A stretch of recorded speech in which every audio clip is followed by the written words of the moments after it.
तुम खाना खिला सकते हो?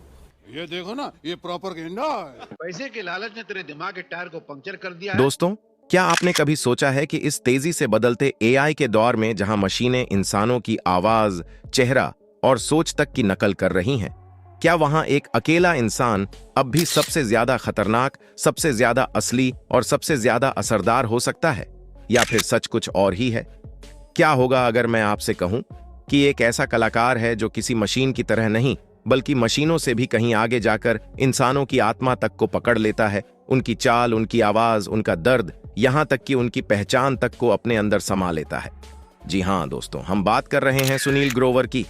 लेकिन ये कहानी सिर्फ एक कॉमेडियन की नहीं है। ये कहानी है एक ऐसे शख्स की जिसने हरियाणा के एक छोटे से कस्बे से निकलकर अपनी कला के दम पर पूरी दुनिया को हंसाया, और फिर एक ऐसा दौर भी देखा जब जिंदगी और मौत के बीच की दूरी सिर्फ एक धड़कन जितनी रह गई थी। एक ऐसा कलाकार जो मंच पर आते ही किसी और में बदल जाता है, कभी डॉक्टर मशहूर गुलाटी, कभी गुत्थी, और कभी एक ऐसा चेहरा जिसे देखकर लोग हंसते भी हैं और हैरान भी हो जाते हैं। लेकिन सवाल यह है, क्या ये सिर्फ एक्टिंग है या फिर कुछ और? क्या सच में सुनील ग्रोवर के अंदर वो ताकत है कि वो किसी भी इंसान की पहचान को इतनी गहराई से जी लेते हैं कि असली और नकली के बीच की लकीर ही मिट जाती है? और अगर ऐसा है तो क्या ये कला है या फिर एक ऐसी ताकत जो कभी कभी खुद कलाकार के लिए भी खतरनाक बन सकती है? क्योंकि हर हंसी के पीछे एक कहानी छुपी होती है, हर मजाक के पीछे एक दर्द होता है, और इस कहानी में भी एक ऐसा मोड़ आता है जहां रोशनी के पीछे छिपा अंधेरा सामने आने लगता है, जहां बॉलीवुड की चमक दमक के पीछे एक सच्चाई छुपी है, एक ऐसी सच्चाई जिसने अपने ही एक लेजेंड को धीरे धीरे भुला दिया। तो आखिर क्या है सुनील ग्रोवर की इस रहस्यमयी सफलता का राज? कैसे वो मौत के इतने करीब जाकर भी वापस लौटे, और क्यों इंडस्ट्री ने उन्हें उनके जीते जी ही अकेला छोड़ दिया? इन सभी सवालों के जवाब इस कहानी में छुपे हैं, तो तैयार हो जाइए एक ऐसी कहानी के लिए जो सिर्फ हंसाएगी नहीं, बल्कि आपको सोचने पर मजबूर कर देगी। क्योंकि ये कहानी है हंसी के पीछे छुपे उस सच की जिसे हर कोई देखता है लेकिन समझता बहुत कम है। दोस्तों, 14 मार्च 2026 की वह रात भारतीय टेलीविजन इतिहास में हमेशा के लिए दर्ज हो गई, जब the great Indian Kapil show के चौथे सीजन का ग्रैंड फिनाले नेटफ्लिक्स पर प्रसारित हुआ। इस खास मौके पर शो में मुख्य अतिथि के रूप में मौजूद थे बॉलीवुड के मशहूर फिल्म निर्माता डेविड धवन और उनके सुपरस्टार बेटे वरुण धवन।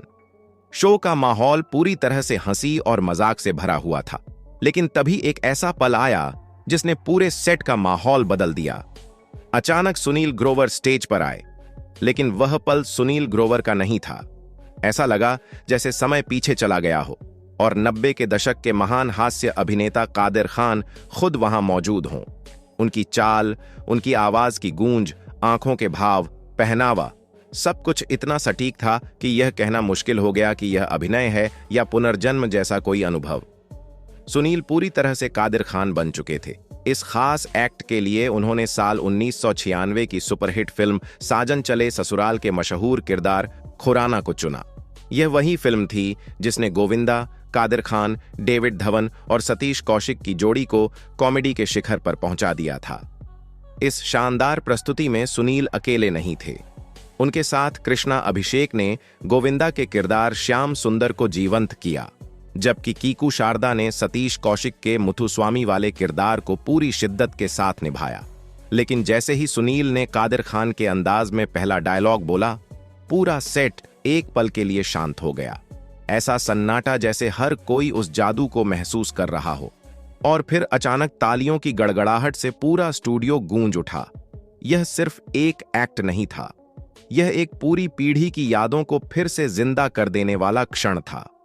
डेविड धवन, जिन्होंने कादिर खान के साथ दशकों तक काम किया था, इस दृश्य को देखकर भावुक हो उठे। उनके मुंह से अनायास ही निकल पड़ा, याद आ गया, कादिर याद आ गया भाई। यह किसी भी कलाकार के लिए सबसे सच्ची श्रद्धांजलि थी। वहीं अर्चना पूरन सिंह पूरी तरह मंत्रमुग्ध रह गईं और बस ओह माय गॉड ही कह पाईं। वरुण धवन अपनी हंसी रोक नहीं पा रहे थे और कपिल शर्मा अपनी टीम के इस जादुई प्रदर्शन पर गर्व से भरे हुए नजर आए। कपिल ने मंच पर खड़े होकर अपनी टीम की तारीफ की और हल्के फुल्के अंदाज में उनकी सराहना भी की। यह साफ दिखा कि पुराने विवादों के बावजूद कला उनके लिए सबसे ऊपर है। सोशल मीडिया पर इस एक्ट की जबरदस्त प्रतिक्रिया देखने को मिली। लोगों ने यहां तक कहना शुरू कर दिया कि सुनील ग्रोवर एआई से भी ज्यादा खतरनाक हैं, क्योंकि वे सिर्फ नकल नहीं करते बल्कि उस कलाकार की आत्मा को जी लेते हैं। लेकिन यह प्रस्तुति सिर्फ मनोरंजन नहीं थी, यह एक सच्चाई को उजागर करने वाला आईना भी थी। कादिर खान सिर्फ एक अभिनेता नहीं थे, वे हिंदी सिनेमा के एक मजबूत स्तंभ थे।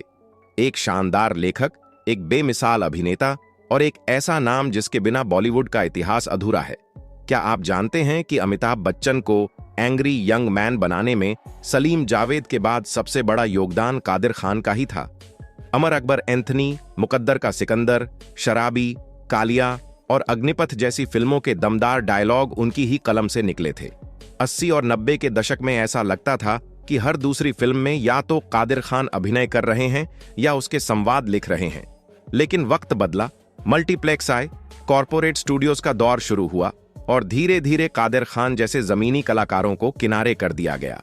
नई पीढ़ी ने उनकी देसी शैली को पुराना मान लिया। उनकी सेहत भी बिगड़ती चली गई।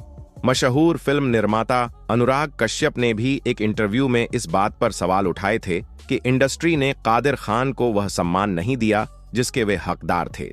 जब 31 दिसंबर 2018 को कनाडा में उनका निधन हुआ तो उनके अंतिम संस्कार में बॉलीवुड का कोई बड़ा सितारा मौजूद नहीं था। और यही कारण है कि सुनील ग्रोवर का यह एक्ट सिर्फ कॉमेडी नहीं बल्कि एक भावुक श्रद्धांजलि बन गया। अब अगर सुनील ग्रोवर की अपनी कहानी की बात करें तो वह भी किसी फिल्मी कहानी से कम नहीं है। हरियाणा के सिरसा जिले के मंडी डबवाली में जन्मे सुनील बचपन से ही मिमिक्री के शौकीन थे। शादियों में, स्कूल में, परिवार के बीच वे हर किसी की नकल उतारते थे। उन्होंने पंजाब विश्वविद्यालय से थिएटर में मास्टर्स किया और वहीं से उनके करियर को नई दिशा मिली। जसपाल भट्टी ने उनकी प्रतिभा को पहचाना और उन्हें पहला मौका दिया। इसके बाद टीवी, रेडियो और फिल्मों में छोटे छोटे काम करते हुए उन्होंने अपना रास्ता बनाया। लेकिन असली पहचान उन्हें कॉमेडी नाइट्स विद कपिल और एड कपिल शर्मा शो से मिली। गुत्थी, डॉक्टर मशहूर गुलाटी और रिंकू भाभी जैसे किरदारों ने उन्हें घर घर में मशहूर कर दिया। फिर आया वह विवाद जब फ्लाइट में कपिल शर्मा और सुनील के बीच झगड़ा हुआ और उन्होंने शो छोड़ दिया। यह उनके करियर का कठिन दौर था, लेकिन उन्होंने हार नहीं मानी। फिल्मों और वेब सीरीज की ओर रुख किया और भारत, जवान जैसी फिल्मों में काम किया। वेब सीरीज तांडव और सनफ्लावर में उनके गंभीर अभिनय ने सभी को चौंका दिया। फिर 2022 में उन्हें दिल का गंभीर दौरा पड़ा, 100% ब्लॉकेज और 4 बाईपास सर्जरी। लेकिन उन्होंने वापसी की और पहले से भी ज्यादा मजबूत होकर लौटे। आज सवाल यह है कि उनकी कला इतनी असली क्यों लगती है? इसका जवाब है उनका मेथड, एक्टिंग का तरीका। वे सिर्फ आवाज की नकल नहीं करते बल्कि व्यक्ति की आत्मा, भाव, सांस लेने का तरीका तक पकड़ लेते हैं। जब उन्होंने आमिर खान की मिमिक्री की तो खुद आमिर खान ने कहा, यह मिमिक्री नहीं, यह तो जैसे मैं खुद को देख रहा हूं। यही कारण है कि लोग उन्हें इच्छाधारी कलाकार तक कहने लगे हैं। वे खुद कहते हैं उन्हें खुद के रूप में रहना पसंद नहीं, उन्हें किसी और में ढल जाना ज्यादा अच्छा लगता है। और शायद यही एक सच्चे कलाकार की पहचान होती है। तो दोस्तों, सुनील ग्रोवर ने हमें हंसाया भी है, रुलाया भी है और आज हमें सोचने पर मजबूर भी कर दिया है। आपको उनका कौन सा किरदार सबसे ज्यादा पसंद है और क्यों? कमेंट करें। वीडियो पसंद आया, वीडियो को लाइक करें और चैनल को सब्सक्राइब करें।